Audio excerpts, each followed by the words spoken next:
Okay, now is Lenz's law. Lenz's law is state an induced electric current always flow in such a direction that it opposes the change producing it. Okay, so the direction of induced current I induced can be determined by using right hand grip rule. Okay, right hand grip rule. Tapi dekat nota you tu tolong betulkanlah right hand grip rule kita. Yang thumb tu represent pole, north pole. Okay, and then the other finger tu akan represent. Okay, contoh ni right hand grip rule. As you can see here, okay, your thumb is represent north pole and this side is south pole, and the other finger ni dia akan tunjuk arah current induced. Okay, boleh Alright, so contoh macam mana kita nak tentukan induced current flow. Okay, induced current by using Lenz's law punya konsep lah, di mana dia adalah induced electric current always flow in such a direction that it opposes the change producing it. Okay, for this case, first case, no movement. No movement means no induced. Jadi, kat sini galvanometer akan reading 0. Okay, how about this? Okay, so this said that the bar magnet is moved toward the coil. Okay, initially what will happen to this solenoid?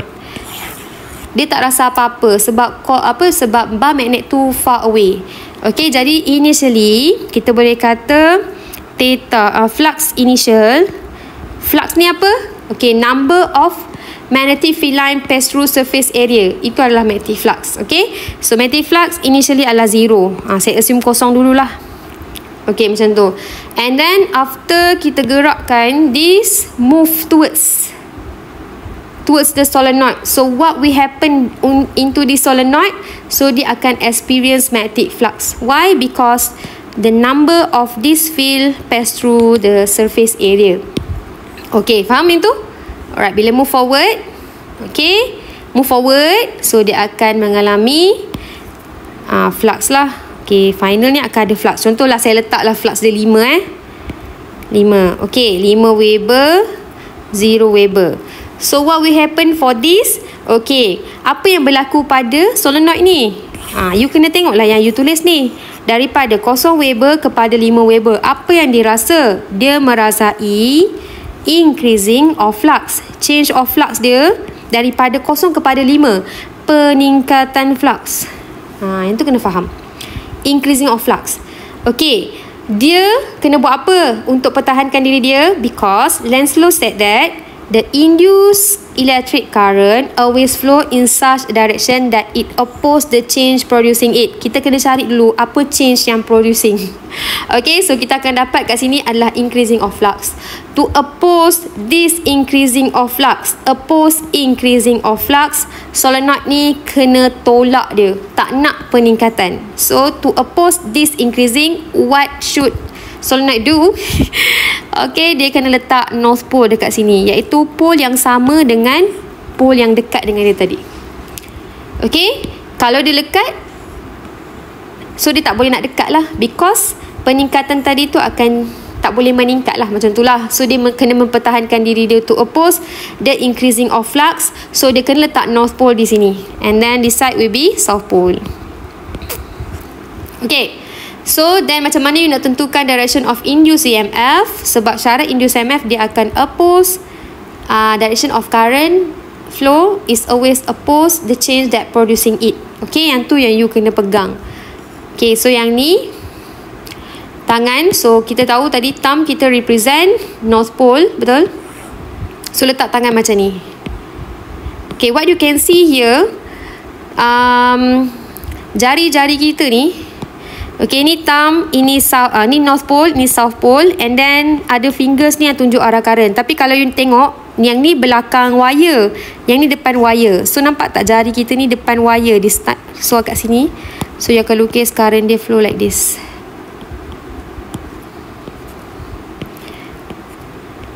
Okay, deflect like this. Kosong pula. Okay, maksudnya dia akan deflect to the right. Okay, so move towards kan. Alright, jadi kita punya direction of current is, kalau dia bagi sini P to Q, P and Q. So you tahulah induced current is from P to Q. Okay, macam tu. Alright, so next kita try ni pula. Okay, kalau dia kata the bar magnet if move away. Okay, kalau kita kata case yang move away, you janganlah terus move away, you dekatkan dulu. Sebab dia memang macam tu. Kalau move away, kita kena dekatkan dulu. Macam ni, baru kita boleh move away dia. Okay, maksudnya initially dia akan merasakan induce. Okay, induce EMF. Contohlah saya letak 5 Weber. Okay, after that kita remove. Maksudnya move away from the coil. Initially dia rasa flux. Okay, finally move away. Dia tak rasa flux. Jadi flux final is equal to 0. Contohlah. Okay, what will happen to this solenoid from initial 5 Weber kepada 0 Weber? So change of flux dia akan mengalami decreasing. Tadi dia rasa 5, tiba-tiba tak ada rasa apa-apa. So means that decreasing of flux. So Lenz law cakap untuk dapatkan induced current, dia akan oppose this decreasing of flux. Okay, oppose decreasing of flux. Kenapa yang solenoid ni kena buat? Untuk menentang pengurangan flux. So dia kena tarik. Jadi nak tarik macam mana? Dia kena letak different pole. So tadi ni pole north kan, jadi you nak tarik north ni, you kena letak south lah, barulah dia akan tertarik, untuk mengelakkan daripada decreasing of flux tu berlaku. Itulah cara dia nak buat kan. Okay, so sekarang ni direction of induced current. Okay, you guna right hand rule lah, right hand grip rule ni. Okay, nampak tak macam ni? Okay, memang nampak confuse sikit. Jadi you kena genggam you punya tangan, genggamlah you punya pencil. So what you can see here, okay, direction of induced current going up like this. Okay, so akan deflect sebelah sini. So daripada Q, P, so dia akan bergerak daripada Q to P lah. Macam tu. Jangan hafal sebab kadang-kadang wire ni lilitan dia tak sama. Jadi kita kena tengok tangan kita tu. Okay, kalau saya tengok tangan saya yang ni kan kita punya thumb, and then ni adalah dia punya south. So nampak tak jari you ni yang duduk atas wire? So you cari yang mana satu duduk atas wire, yang ni ke yang ni? So yang ni duduk atas wire kan, you tengok yang tangan you dekat north lah. Kalau south yang duduk atas wire, you tengok tangan yang sebelah sini. Siapa yang duduk atas wire? Atas means like this. Yang ni atas. Kalau yang ni duduk belakang, nampak tak? Dia punya yang paling dekat dengan south tu duduk belakang. So jangan ambil yang belah sini, ambil yang belah sini, yang duduk atas ni. So jari dia ke atas kan, jadi arah current pun ke atas. Nanti yang lain you lilit-lilit, you nampak lah macam ni. Faham tak? Tengok siapa yang duduk atas wire, sebelah north ke sebelah south. Faham ke? Kau tak faham? Okay, tengok yang ni. Nampak tak? Okay, yang mana satu duduk atas wire, north ke south? South kan duduk atas wire, north duduk belakang, nampak tak? Maksud saya wire dekat-dekat dengan dia tu duduk belakang. Jadi awak tak boleh ambil direction ni, you ambil lah yang hujung ni. Sebab you nampak jari you ni jatuh ke bawah. So that's why dia punya arah tu ke bawah. Okay, saya harap dia clear lah. Kalau tak nampak, awak kena genggam pen awak sendiri. Okay, so yang ini kalau move towards, samalah case macam tadi. Tapi yang ni south kan. Okay, tak apa, kita buat move towards. Kalau move towards, cerita dia sama macam tadi. Mula-mula tak rasa kan. Lepas tu you move towards. So initially kosong, and then final you akan rasa 5 Weber. So what will happen to change of flux? Dia akan berlaku increasing of flux. To oppose this increasing of flux, apa solenoid perlu buat? Dia akan menolak. Jadi dia menolak, dia kena letak south pole dekat sini lah, iaitu pole yang sama dengan bar magnet yang towards pada dia.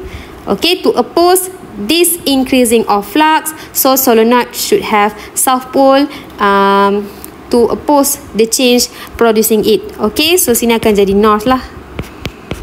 Okay, so kita tengok tangan. Okay, tangan tadi. Alright, so kita ambil tangan ni. Okay, north pole belah sana. Macam ni kan. Alright, so kita tengok mana yang duduk atas wire, north ke south? North kan. North yang duduk atas wire. Jadi tengok arah north ni. So kita tengok yang tadi. Okay, sama dengan yang ni. Sebab pole dia tak sama kan. Jadi ikutlah arah yang kita buat ni. Kita mesti ikut bar magnet yang towards pada kita lah. Sama ada dia south ataupun north. Jangan keliru walaupun dia nampak sama tapi tak serupa. Suara dia macam ni. Okay, so deflect this side. Lepas tu you pun cakap, madam, kenapa atas dengan bawah sama? Memanglah sama, nampak sama. Tapi nampak tak? Dia punya case ni move away from the coil, ni move towards from the coil. Lepas tu pula dia punya pole, dia punya magnet yang towards surface tu tak sama pole. Okay, so kena ikut lukisan dan cara pergerakan. As long as you tahu nak baca yang ni pun dah cukup bagus. Okay, so ini contoh kalau coil pula macam mana. Okay, coil. Okay, contoh kalau coil, let's say kita ambil satu contoh je lah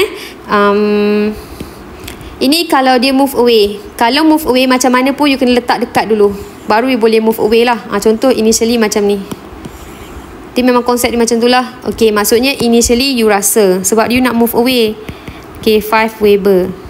And then kita move away.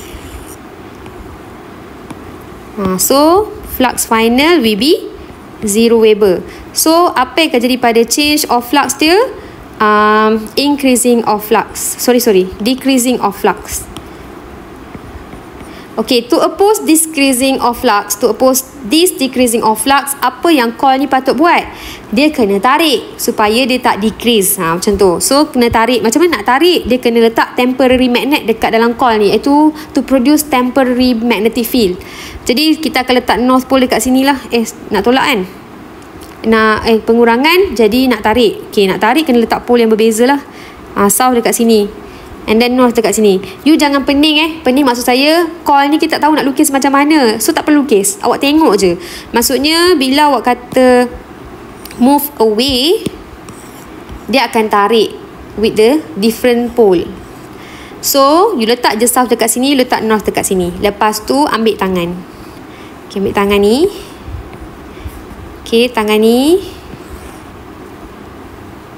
Alright. So nak tahu macam mana nak tengok arah coil ni. Okay, ni north kan, pusing. Okay, so mata kita ni pandang siapa? Mata ni pandang north pole. Jadi you ambil ibu jari awak tu, yang you genggam tu, you pandang tempat ibu jari tu. You nampak jari yang ni clockwise ke anti-clockwise ni? Kalau saya akan nampak dia adalah anti-clockwise. So jawapan dia adalah anti-clockwise.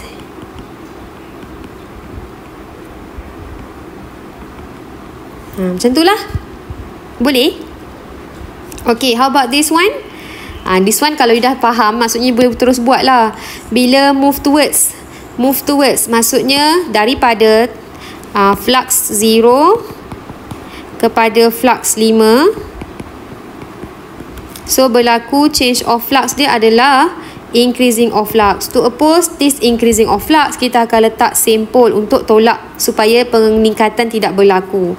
Okey, maksudnya bila letak north kat sini, dia akan jadi macam ni lah, menentang kenaikan flux. So sini akan jadi south. Mata kita pandang apa? Pandang south pole. Jadi awak tengok belakang tangan awak tu. Okey, awak tengok yang tangan ni. Okay, awak tengok belakang tangan you ni, yang ni. Clockwise kan anti-clockwise jari you ni. Okay, kalau saya tengok dia adalah clockwise. So direction of induced EMF is clockwise.